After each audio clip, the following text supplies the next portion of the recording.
जी आज मैं आपके लिए लाया हूँ कैरी का शरबत। मेरा ये कैरी का शरबत जिस्म के 14 तबक को रोशन कर देगा, आंखों के हलकों के लिए, चेहरे की छाइयों को दूर करेगा, बल्कि चेहरे को साफ शफाफ और चमकदार भी बनाएगा। मैदा के लिए, आंतों के लिए बहुत ही ताकतवर और जानदार शरबत है। और जिन बच्चों को भूख नहीं लगती, माएँ खाना लेके पीछे पीछे भाग रही हैं, उनके लिए आज का ये शरबत किसी तोहफा से कम नहीं है।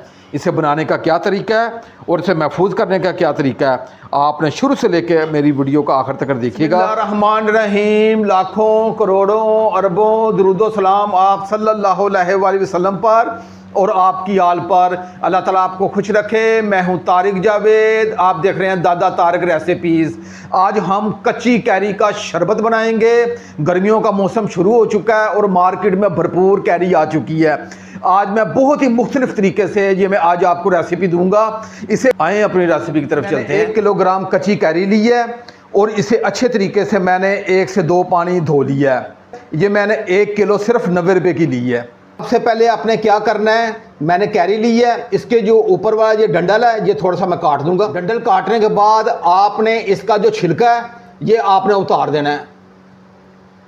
आपने इसका जो बारीक छिलका है ये आपने उतार देना, ये आराम से उतर जाएगा। आप छुरी की मदद से आप इसे उतार लीजिएगा। जी मैंने अपनी कच्ची कैरी का जो बारीक छिलका था वो मैंने उतार दिया।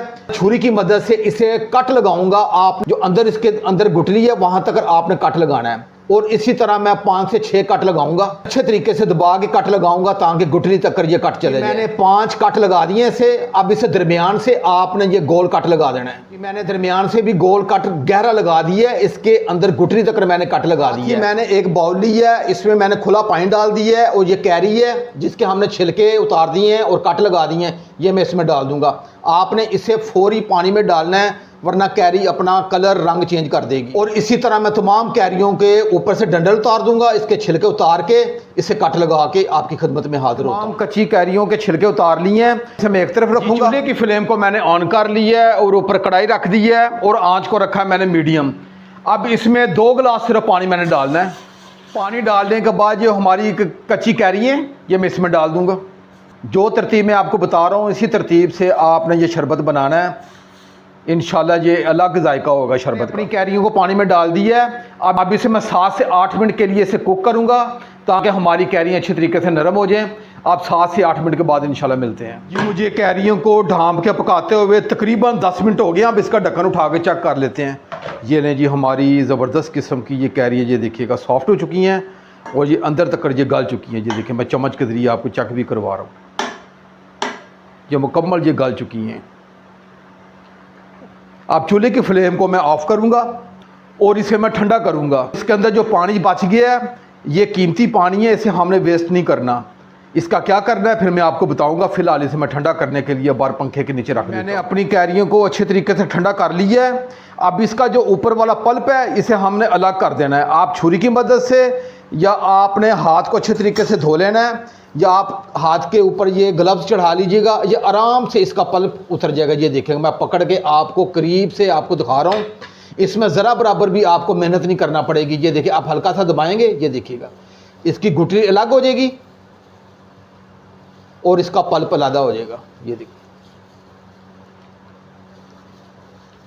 और इसकी गुठली को हम अलग कर देंगे। और इसी तरह हम दूसरी कच्ची कैरी को हम ये दबा के हल्का सा आपने दबाना है। ये देखिएगा इसका पल्प लैदा हो जाएगा और गुठली लैदा हो जाएगी। ये इसलिए हमने स्टार्ट में कट लगाए हैं ताकि हमें ये गुठली निकालने में आसानी हो जाए। और इस गुठलियों को भी लैदा मैं कर दूंगा।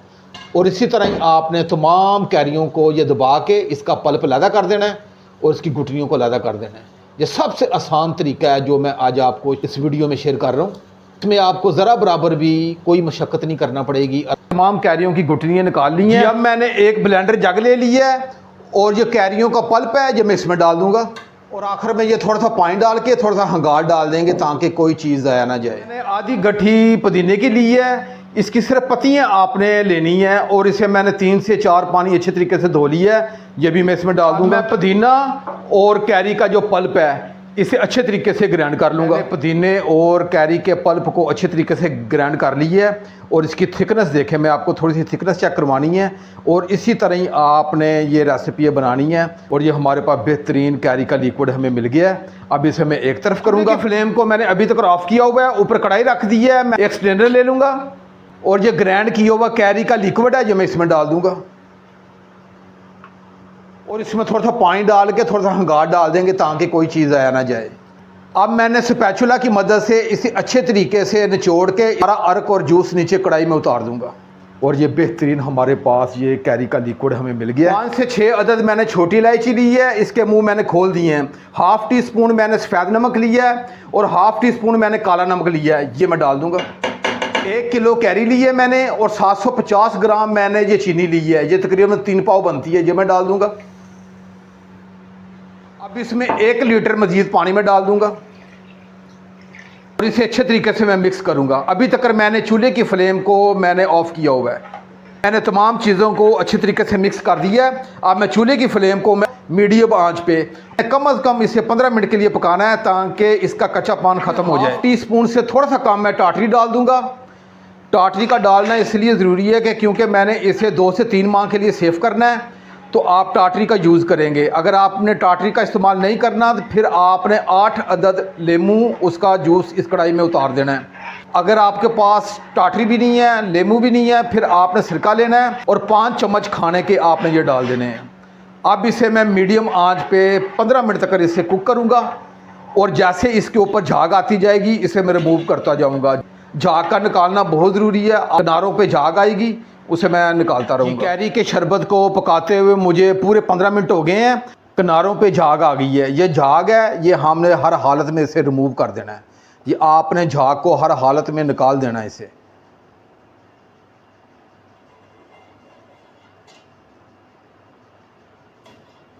क्योंकि इसे हमने 2 से 3 माह तक सेफ भी करना है। इसका झाग का निकालना बहुत ज़रूरी है, ये बहुत ही अहम स्टेप है जो मैं आपको जो बता रहा हूँ। ये चीनी की जो मैल है ये बन जाती है तो आपने ये निकाल दिया। मैंने तमाम झाग निकाल दी है और साथ जो इलायची डाली थी वो भी मैंने निकाल दी है। अब चूल्हे की फ्लेम को मैं ऑफ़ करूँगा और इसे मैं ठंडा करूँगा। ठंडा करने के बाद इसका पीने का क्या तरीका है वो भी मैं आपको बताऊँगा। कैरी के शरबत को ठंडा कर लिया है और इसकी थिकनेस भी देखिए कैसा ज़बरदस्त ये रिबन की तरह गिर रहा है। बहुत ही ज़बरदस्त और लाजवाब शरबत है। मेरा ये शरबत जिगर, मसाना और मैदा की गर्मी को ख़त्म कर देगा और सर दर्द और आँखों के खिंचाव के लिए ये बहुत ही जानदार रेसिपी है और चेहरे की छाइयों को ये 7 दिन के अंदर अंदर ये ख़त्म कर देगा ये शरबत। आपने ये एक मरतबा ज़रूर तारक भाई की रेसिपी जिस तरह मैं ये शरबत बनाया इसी तरह आपने बना के मुझे फिर बताना भी है कि ये कैसा शरबत बनाया। ये कैरी सिर्फ 1 से 1.5 माह की मेहमान है, इसका आप भरपूर इस्तेमाल करें और बल्कि इसे आप बना के शरबत को महफूज कर लें। इसे इस्तेमाल करने का क्या तरीका है वो मैं अब आपको बता देता हूँ। मैंने एक गिलास ले लिया है, उसमें ज़रूरत के मुताबिक मैंने बर्फ़ डाल ली है। इसमें आधा गिलास ये शरबत डालूंगा मैं, ये आधा गिलास मैंने शरबत डाल दिया है और आधा इसमें पानी डाल दूंगा। ये लें जी, हमारा जानदार ये शरबत तैयार हो गया और इसे एक मरतबा मैं चम्मच के ज़रिए अच्छी तरीके से मिक्स कर दूंगा। और ये मैं कैमरे की आंख से बिल्कुल करीब से भी आपको चेक करवाता हूँ। ये इतना ताकतवर और जानदार शरबत है। आपने इसी तरह से आपने सिर्फ एक मरतबा ये शरबत आपने बनाना है, इंशाल्लाह आपके दिल से दुआएं निकलेंगी।